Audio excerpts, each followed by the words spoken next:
this is about turning out the base. And if we don't get Democrats motivated and turned out on November 2nd, actually it begins tomorrow with early voting. Anything that you can do to participate in this election in Tennessee in particular is really critical. We are 2 seats away from control of the state house. We are 3 seats away from control of the state senate.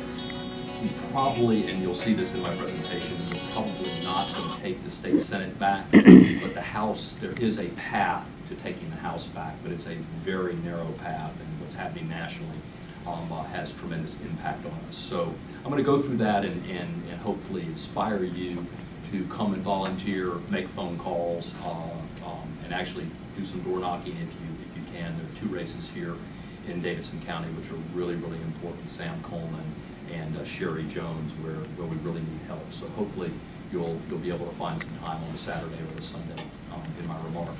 But let me tell you just a little bit about myself and how I got into this business and sort of who I am, because I think it'll help you all with an interest in politics and an interest in maybe changing the way government operates. You can find a path to be involved in meaningful change.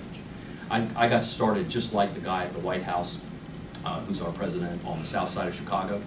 I went to the University of Chicago and worked for a number of campaigns helping people, progressive Democrats, run for state house seats, congressional seats, and there were a group of us at the University of Chicago that, I don't know what you know about the University of Chicago, but it's probably significantly more geeky than Vanderbilt, and sort of our statistics and our use of computers. I wasn't on that side. I was sort of on a different side of the equation. But we used computers very, very early on to do voter targeting. And these were tools and techniques that had never really been used in Chicago, because the way of doing politics was sort of the knocking on doors with the old ward healers, the old ward bosses that controlled politics in Chicago.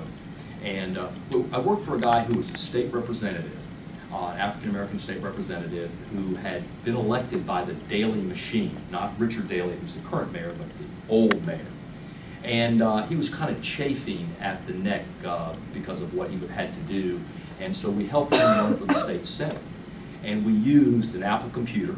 Actually, I had the 20,162nd Apple computer that we bought for his campaign. And using techniques to target voters and kind of go under the radar screen, we elected this guy to the state house, excuse me, to the state senate. And the Daley machine was very surprised. And then the guy decided to run for Congress. There was a congressman in the 1st Congressional District in Chicago who had died. It was a special election, and so the Daley machine had their candidate, and our guy ran, and we won. And it surprised the hell out of everybody. And then this guy decided to run for mayor, and I was a sort of an integral part, strategic advisor in his campaign for mayor. And we elected Harold Washington, the first African-American mayor of a major city in America, much to everybody's surprise. And what you'll find, I tell you the story because what you'll find is the world of politics is quite small. And the victory of Harold Washington sort of resonated throughout sort of political circles, Democratic political circles in the country. And there was a big old fat bald-headed guy down here in Tennessee who was Speaker of the House, and he wanted to run for governor. And he had some good friends who told him that he was a good old boy, but if he was going to run for governor, he really had to have some help from people who knew how to use these new tools. And so I got a call, asked to come down and visit with this guy, and he took me out to the Loveless Cafe, and this big old bald-headed, heavy-set guy said, "Boy, they tell me that you know something about them pewters, and I'm going to run for governor, and if I'm going to run for governor, I got to have me pewters." And I looked at, he was Speaker of the House, and I looked at him and said, "Speaker, I'm not sure I understand what you're talking about." He said, "Well, I got to have me pewters. That's how you do these modern campaigns. I mean, I know how to go out and go to the courthouse and shake hands, but I don't know anything about these pewters." And I had to push him a little bit more, and I said, "What are you talking about?" He said, "Well, you know, I've got that screen and the keyboard." And I said, "Oh, a computer." And he said, "Yeah, a pewter." So I signed on as deputy campaign manager with Ned McWhorter. I traveled all over the state of Tennessee for almost 2 years with Ned. He got elected governor, and he asked me to go in and help clean up the Democratic Party. I was executive director of the Democratic Party at that time. Got to know this kind of wonder boy who was a United States Senator, very young, Al Gore. Al Gore ran for president in 1988 for the first time and had very little infrastructure in his political organization. So I did a lot with Al.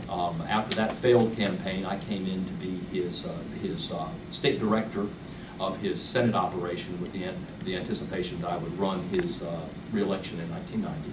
So I was Al Gore's campaign manager in 1990, traveled all 95 counties with Al, and then have been involved in politics ever since.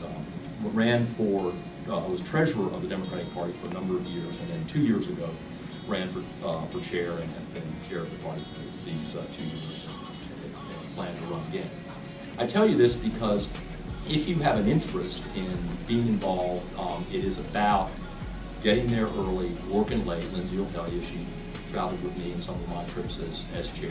Some of it ain't pretty. You got to travel to lots of small counties. But if you want to be involved, it's possible to be a part of this process. And I tell you that story. I started just like you all many years ago, college student, helping candidates, and now chair of the Tennessee Democratic Party, and have been around for a long time. And hopefully you will look at your opportunities and be involved in this process.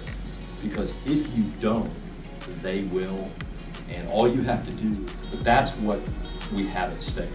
I'm 55, I've got gray hair, I've got 2 kids, and I'm easing my way out. I'm going to do this for a couple more years, and it's really up to you. And if you allow them to continue what they're doing in our country, in our state, we'll see radical changes in how government services are offered, how things, how ideas shape our country. And so I do this and make these remarks, hopefully to inspire you to see, one, there's a pathway. I'm a guy just like all of you, many years ago, as a college student, who can work your way into a place where you can actually affect the system and affect the way that I can only do that in the state, but can have some impact. And my hope is I wake up November 3rd, we've taken back the State House, we've elected Democratic members of the United States Congress, and hopefully stop the tide of what Republicans want to do